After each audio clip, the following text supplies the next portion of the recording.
ඉතු වෙලා මේ තත්ත්වයට තියෙද්දී අද මේ ඔබතුමාලා තුමියලා මෙතනට පැමිණීම සම්බන්ධව සියලු දෙනාටම ස්තුතිවන්ත වෙනවා.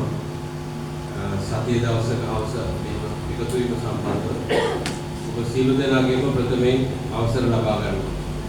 ඔබගේ රාජ්‍ය පරිපාලන හා පළාත් පාලන අමාත්‍ය චන්දන ජයරත්න මැතිතුමා, පාර්ලිමේන්තු මන්ත්‍රී ගයන් ජානක මැතිතුමා, පාර්ලිමේන්තු මන්ත්‍රී පිරුණු විජේසිංහ මැතිණිය, මාමිත්‍ර ප්‍රේක්ෂේන විරක්ත, එවාගේ ඔබ මංගල මැතිතුමා අපගේ කුරුණෑගල ඉඳලා මේ පැමිණියා අදිනන කුරුණෑගල දිස්ත්‍රික් ප්‍රධානී සරත් එවගේම උත්තලම අදිනන සම්බන්ධීකාරක වශයෙන් කටයුතු කරන මේ ඒබලා පිටිය අපේ රියල්සි පෙරා ඇතුළු ඔබ තමුන්නාසල සීල දෙනාගේම අවසරයි. අපි පසුගිය මැතිවරණ දෙක ජයග්‍රහණය කරා. ජනාධිපති මැතිවරණේ, පාර්ලිමේන්තු මැතිවරණේ විශිෂ්ට ජයග්‍රහණයක් අපි ලබා ගත්තා. ඒ වෙනුවෙන් ඒ ජයග්‍රහණය ලබා ගැනීම වෙනුවෙන් මේ ඉන්න ඔබ සීල දෙනා උදේ දවල් රැ මේ අදිනන ටී-ෂර්ට් ඇඳගෙන තමන්ගේ කාලය, ශ්‍රමය, මුදල් වැය කරගෙන ගෙයින්කට ගිහිල්ලා අසල්වැසියෝ නැදෑයෝ කාර්යාලවල රැස්වීම් පවත්වලා කොට්ටාස මණ්ඩපේ පවත්වලා ඒ ජයග්‍රහණයේ ශක්තියක් වීම සම්බන්ධව ඔබගේ ජාතික ජනබලවේගයේ නායකත්වයේ වෙනුවෙන් ඔබ සියලු දෙනාටම මම ස්තුතිවන්ත වෙනවා. ඒක එසේ මෙසේ ජයග්‍රහණයක් නෙවෙයි, මා විශිෂ්ට ජයග්‍රහණයක්. සම්පූර්ණ පසුගිය වසර ගණන දශක ගණනක තිබිච්ච දේශපාලනයේ පෙරලීමක් ඇති කරන්න ඔයගොල්ලෝ ඒ කරන ලද මහා මේවා.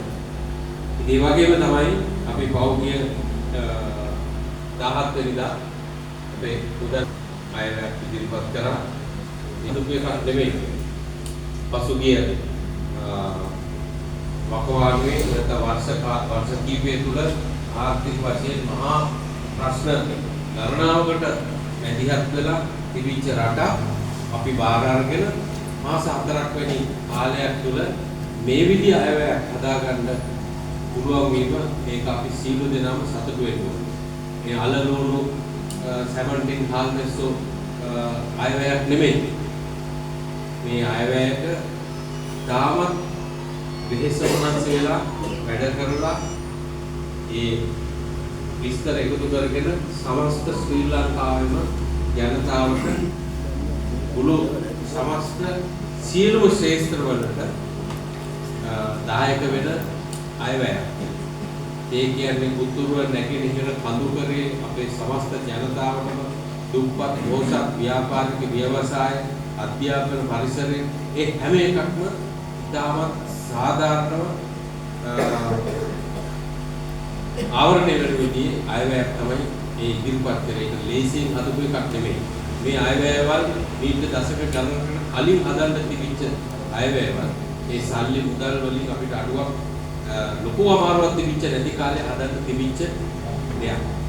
අපි ඒකට අපි විශේෂයෙන් වේසමාංශ වුණ අපේ දේශපාලන අධිකාරී ඒ වෙනුවෙන් අපි ජනතාවගේ තියෙන ප්‍රශ්න සියල්ලක්ම සැලකිල්ලටගෙන තමයි මේ කටයුත්ත කරේ.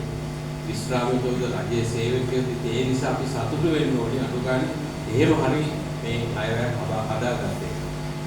ඒ වගේ අපි ගත්තා විශේෂයෙන්ම රණවිරුව ගත්තම අපේ කොටස් කීපයක් ඉන්නවා.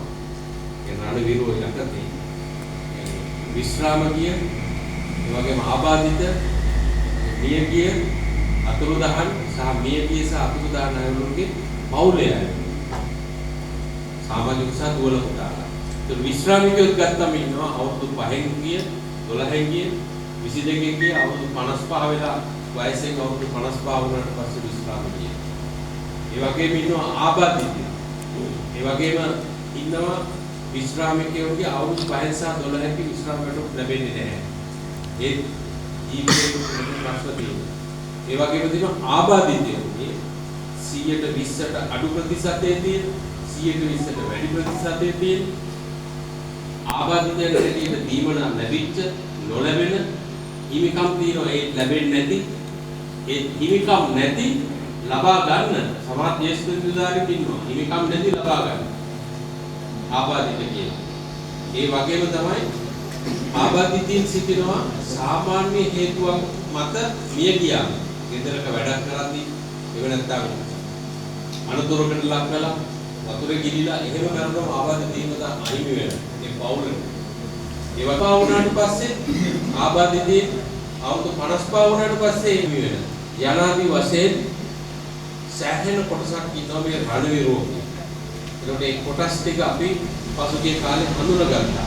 දෙසැම්බර් 11 වෙනිදා අර ෆ්‍රෙඩ්ස් එන්විරන්මන්ට් මහත්මයා කිව්වා වගේ අපි විශේෂඥ කමිටුවක් පත් කරගත්තා.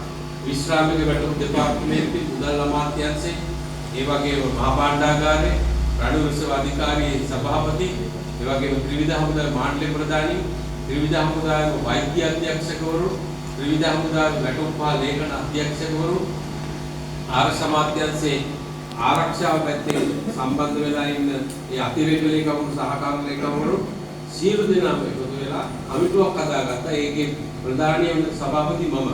ඒක මගේ වගකීම මේ තියෙන ගැටලු ප්‍රශ්න මේ අඩුපාඩු ආබාධිතයන්ගේ නියතිය වැඳපුවන්ගේ ඉඩම්බල ප්‍රශ්න නිවාසවල ප්‍රශ්න ආබාධිත දීමනා ලැබෙන්නේ ඉතින් විශ්‍රාම වැටුප් ඒ සියලුම දේවල් ටික විසඳේ. ජනාධිපතිතුමාත් සමග අපි කතා කරපුවෙත් මේක කොහොම හරි ඉක්මනට විසඳ ගන්නවා.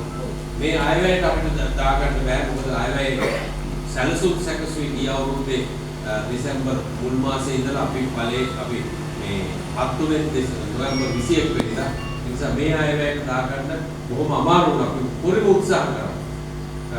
නමුත් විශේෂයෙන් මහා භාණ්ඩාගාරයෙන් මුදල් වෙන් කර ගන්න අපි විශාල උත්සාහයක් යෙදෙනවා මේ අවුරුද්දේ මැද්දේවත් ඒක කරගන්න.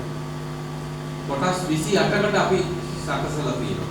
මේ මම කියපු මේ ප්‍රශ්න කොටස් 28කට ඉන්නවා.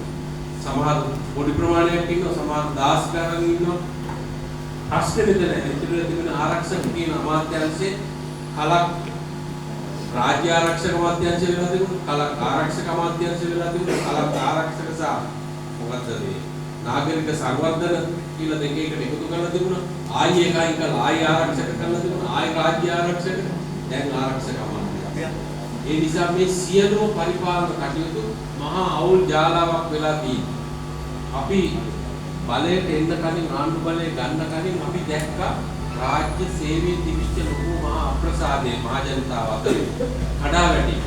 අපි දැක්කා ඒව තමයි අපි විවේචනය කරේ දේශපාලන වේදිකාවල. නමුත් අපිත් දැන් මේ අමාත්‍යාංශවල වැඩට ආවට පස්සේ අපි දක්වන ඊට වැඩි මහා කරාවැටීම අවුල් වෙනවා.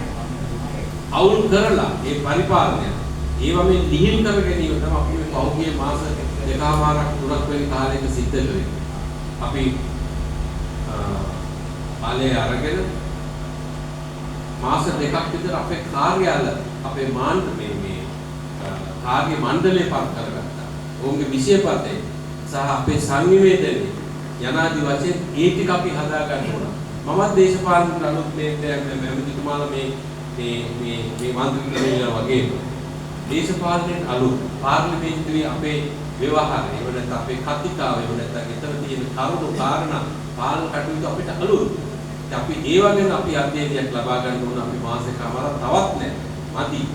අපිට ආරක්ෂාව පැත්තෙන් අපේ නිපුණත්වයේ තිබුණාට අර පැත්තෙන් මදි. ඒ නිසා පාර්ලිමේන්තු කටයුතු ඒවට සම්බන්ධ වෙන ඉතින් ඒ වගේ අපි ලිපි ලේඛන හදන විදිය කතිකා හදන විදිය පතේ වෙන් කර ගැනීම. ඒක තමයි මේ පසුගිය මාස 3ක විතර කාලයක් අපිට සිද්ධ කරගන්න ඕනේ. ඒ නිසා තමයි අපි මේ දකින්නේ මේ පොඩ ඈත් වීමක් වගේ නැහැ. පුළුවන් මේක අපි දුරකථනයට සම්බන්ධ වෙනවා ඔයගොල්ලෝ කතා කරනකොට ඒත් මේ සුළු පිරිසක් මේ සමාජ මාධ්‍ය තමයි මේ රජයේ විවේචනය කරන්නේ. ඒ අර ඕනම රජයකට ඕනම බලයක් අරගෙන ක්‍රියාත්මක වෙනකොට ප්‍රතිරෝධයක්